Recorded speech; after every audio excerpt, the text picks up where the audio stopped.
আমি ভূত। আজ থেকে ঠিক 3.5 বছর আগে আমি জ্যান্ত ছিলাম। সেই সময় এই দেওঘরের এই বাড়িতেই আগুনে পুড়ে আমার জ্যান্ত অবস্থা শেষ হয়। এই বাড়ির নাম লিলি ভিলা। আমি এখানে এসেছিলাম আমার এক বন্ধুর সঙ্গে ছুটি কাটাতে। একদিন স্টোভে চা করতে গিয়ে স্টোভ ফেটে আমার কাপড়ে আগুন ধরে যায়। আমার মুখেও আগুন লেগেছিল, এইটুকু আমার মনে আছে। তারপর আর কিছু মনে নেই। তারপর থেকে আমি এই বাড়িরই বাসিন্দা হয়ে গেছি। আমার চেহারা এখন কিরকম তা আমি নিজে জানি না, কারণ আয়নায় ভূতের ছায়া পড়ে না। জলেও যে পড়ে না সেটা বাড়ুজ্যেদের পুকুরে পরখ করে দেখেছি। খুব যে আহামরি চেহারা নয় সেটা বুঝেছি একটা ঘটনা থেকে। লিলি ভিলায় 2 বছর আগে একটা পরিবার ছুটি কাটাতে এসেছিল।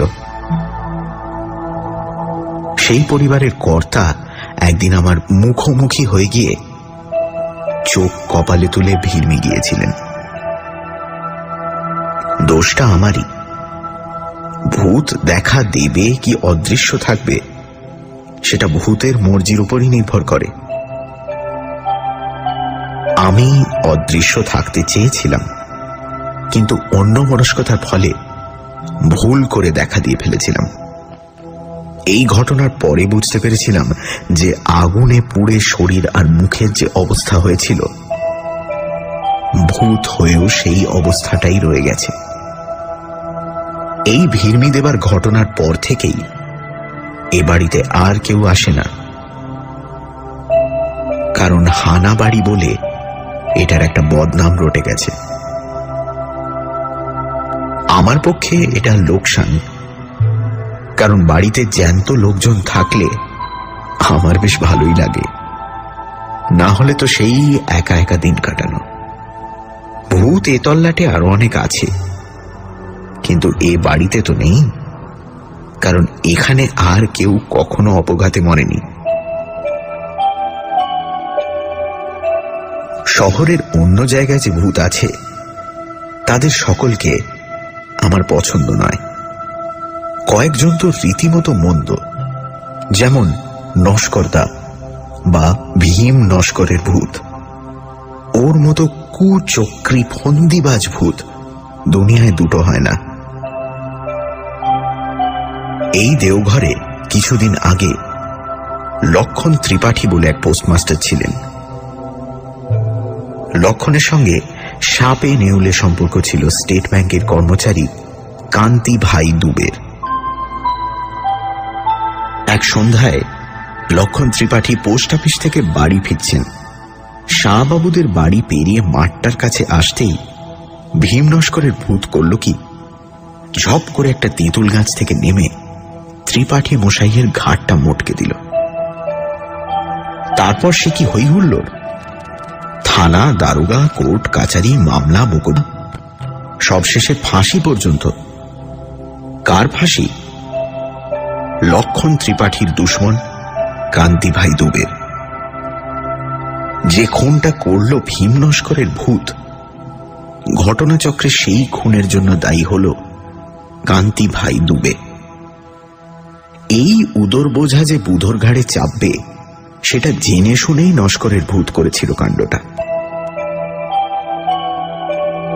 আমি বাধা দিয়ে নস্করদাকে বললাম যে তুমি কাজটা ভালো করনি। ভূত হয়েছ বলেই যে জ্যান্ত মানুষের অপকার করতে হবে এমন তো কোনো কথা নেই। তুমি তোমার রাজ্যে তোমার ধান্দা নিয়ে থাকো, আর জ্যান্তরা থাকুক তাদের ধান্দা নিয়ে। দুই জগতে ঠোকাঠুকি হলেই যত অনার সৃষ্টি। আমি নিজে সজ্ঞানে কোনো জ্যান্ত মানুষের অনিষ্ট করতে চাইনি। বিশেষ করে যেদিন থেকে বুঝেছি যে আমার চেহারাটা মানুষের মনে আতঙ্ক জাগায়, সেদিন থেকে আমি একদম সাবধান।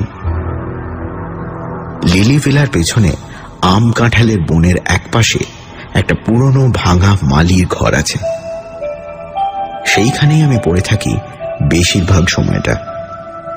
অবশ্যই লিলি ভিলা এখন অনেক দিন থেকেই খালি, কিন্তু কাছেই চৌধুরী বাড়ি থেকে ছেলেরা এখানে লুকোচুরি খেলতে আসে। আশ্চর্য, এই ছেলেগুলোর একদম ভূতের ভয় নেই, কিংবা হয়তো ভূত আছে জেনেই তারা এখানে আসে। যাই হোক, সেই সময়টা আমাকে একদম অদৃশ্য থাকতে হয়। বড়রাই যদি আমাকে দেখে ভিড়মি যায়, তাহলে ছোটদের কি অবস্থা হবে ভাবতো। না, ওসবের মধ্যে আমি নেই। তবে এটাও ঠিক যে ভূতদেরও একা একা লাগে। আমারই একটা গলতির জন্য লিলি ভিলা এখন হানাবাড়ি, তাই এখানে কেউ এসে থাকতে চায় না। আর আমিও জ্যান্ত মানুষের গলার আওয়াজ, তাদের চলাফেরা, কাজকর্ম, হাসি তামাশার শব্দ কিছুই পাই না। তাই মনটা এক এক সময় হু হু করে ওঠে। জ্যান্তরা যদি জানতো যে ভূতেরা তাদের সান্নিধ্য কত পছন্দ করে, তাহলে কি তারা ভূতকে এত ভয় পেত? কখনোই না।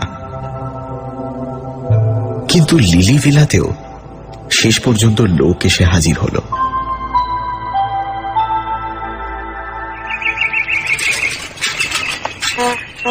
একদিন সকালে একটা সাইকেল রিকশার হর্ন শুনে ঘর থেকে গলা বাড়িয়ে দেখি রিকশা থেকে মাল নামছে।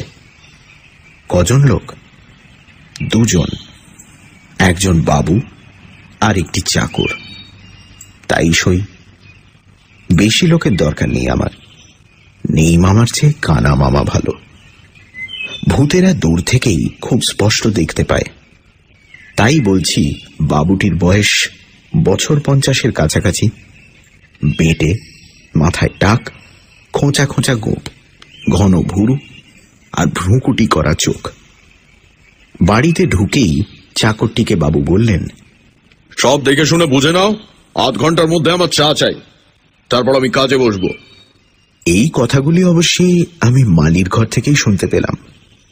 আমরা যেমন দেখি বেশি, তেমন শুনিও বেশি। আমাদের চোখ কান দুটোই যেন দূরবীনের মতো কাজ করে। চাকর আধ ঘন্টার মধ্যেই বাবুকে চা বিস্কুট এনে দিল।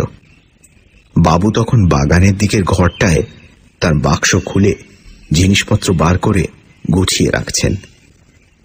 জানলার সামনে একটা টেবিল চেয়ার, তার উপর দোয়াত, কলম, কাগজ সব রাখা হয়েছে। ইনি তাহলে লেখক? খুব নাম করা লেখক কি? হ্যাঁ, তাই। ভদ্রলোক আসার ঘণ্টাখানেকের মধ্যেই দেওঘরের জনাষ্টেক বাঙালি এসে হাজির হল লিলি ভিলাতে। তখনই জানলাম ভদ্রলোকের নাম নারায়ণ শর্মা। আসল নাম না ছদ্মনাম তা জানি না, তবে এই নামেই সকলে তাকে ডাকে।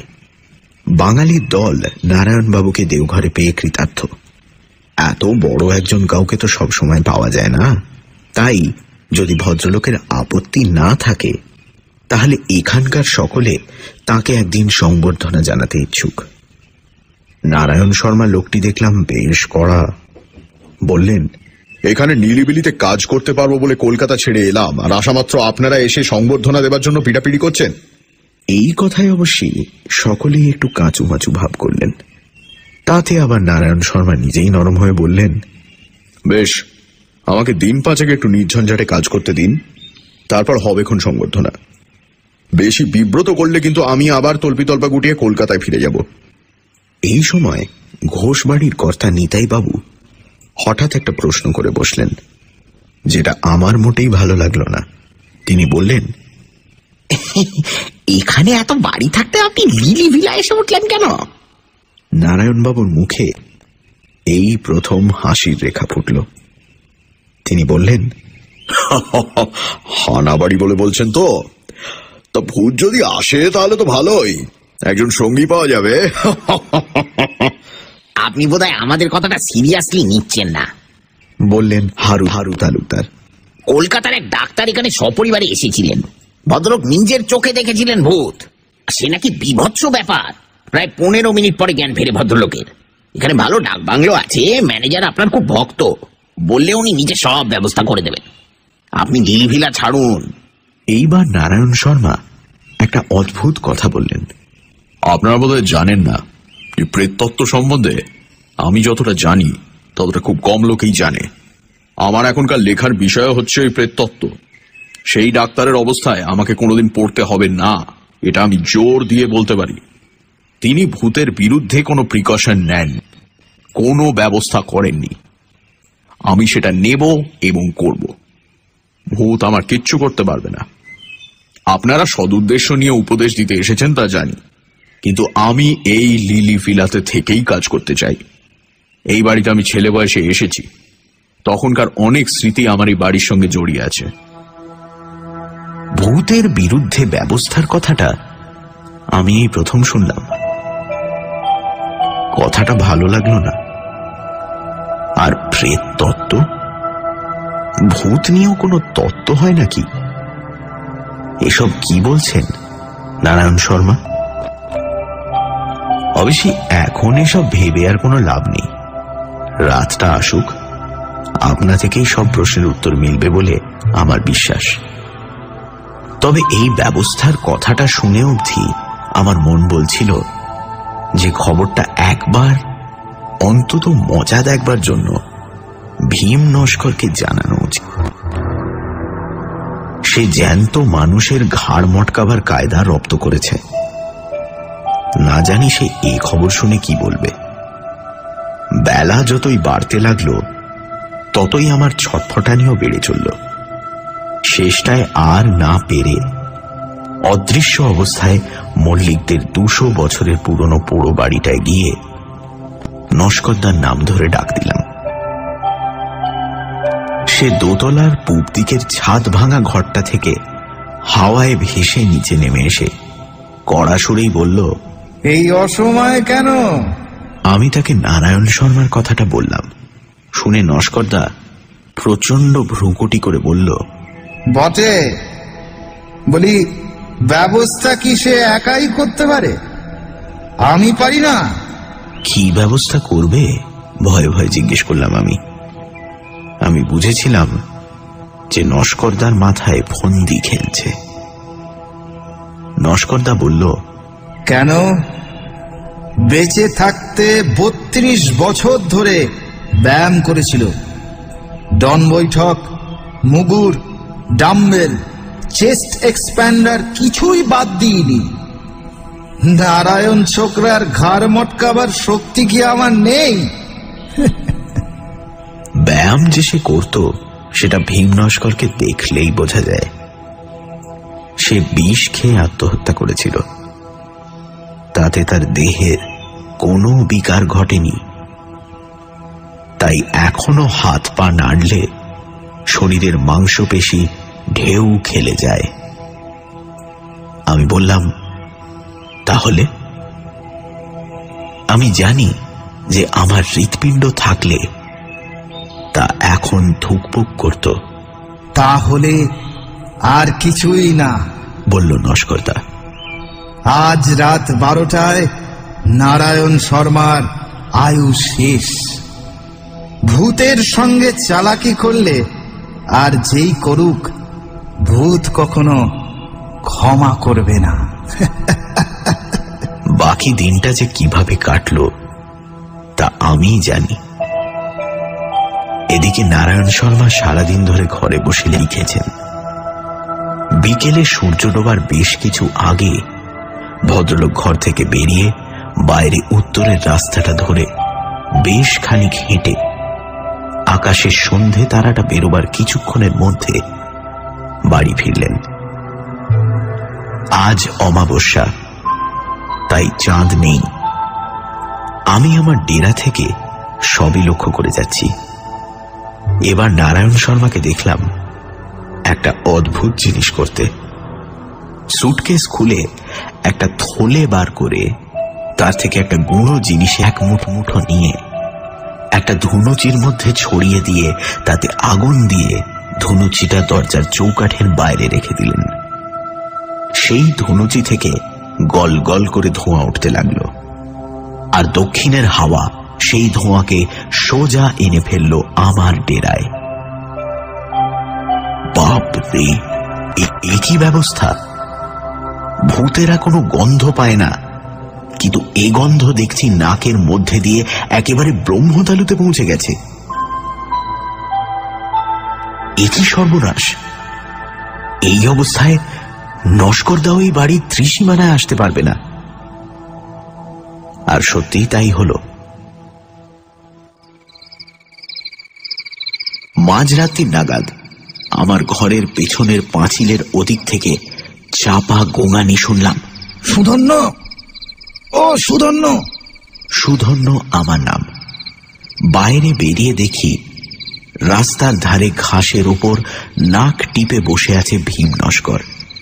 নাকি সুরেই কথা বলল সে। 21 বছর হলো গঙ্গা প্রাপ্তি ঘটেছে আমার, আর এই প্রথম জ্যান্ত লোকের কাছে হার মানতে হলো। মানুষ যে এত কল করতে পারে সে তো আমার জানা ছিল না। ও লোকটা পড়াশোনা করে নস্করদা, ও অনেক কিছু জানে। ও এমন একটা লোকের ঘাড় বটকাতে পারলে কি সুখ হতো বলো দেখিনি। সে যে আর হবার নয় সে তো বুঝতেই পারছো। তা পারছি। আজ আসি, এক নতুন অভিজ্ঞতা হলো বটে। নস্করদা চলে গেল, আর আমিও নিজের ঘরে ফিরে এলাম। আর তারপরেই বুঝতে পারলাম যে আমার ঘুম পাচ্ছে।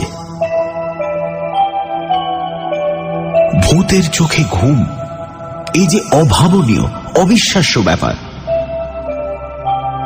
কিন্তু তাহলে কি হবে?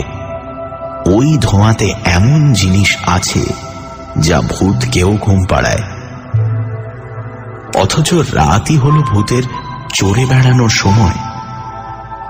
আমি আর থাকতে পারলাম না।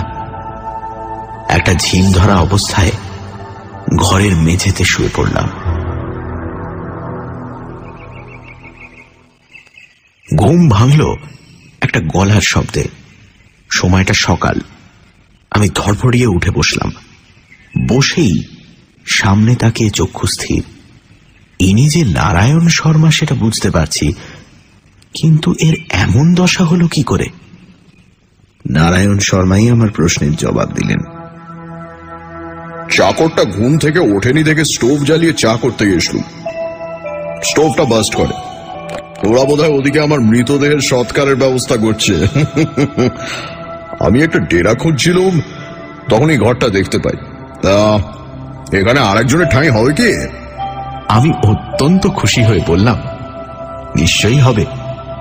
যাক, দুই মুখ পোড়ায় জমবে ভালো।